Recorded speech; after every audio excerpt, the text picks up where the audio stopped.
Well, and this is how recruiters actually hire. So there's a difference between minimums and competitive minimums. So here's what happens, right? A recruiter has to come up with some type of job description, whether you're a pilot or not a pilot. So let's just use pilots, for example. You need 5,000 hours, you need international experience, you need this type rating. They're going to list a whole bunch of things, right?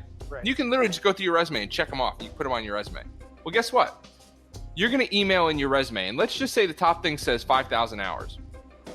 They're going to get 4,000 resumes for every job. And that's not an exaggeration. They're going to get 4,000 resumes minimum for every job. Okay.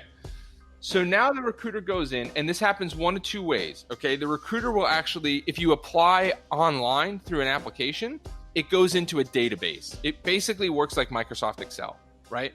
What happens is they go into the database and they go, show me everybody that has 5,000 hours, and 3,000 applications show up.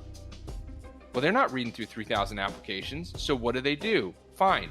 Show me people with 6,000 hours.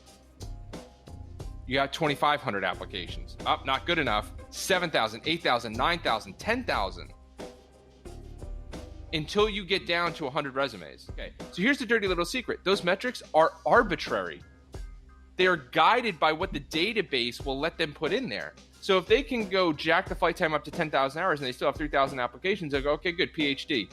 Oh, that went down to 3. Now remove that one. Okay, master's degree. Oh, 500. Okay, good, 500. Okay, now let's see somebody that has 1,000 hours of term PIC time. 450. All right, 2,000 hours of PIC time.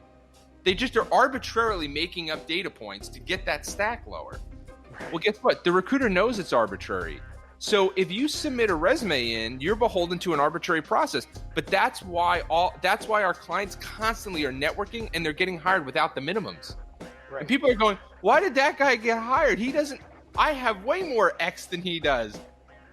Yeah, but it never mattered. Right. It was an arbitrary metric they had to make up.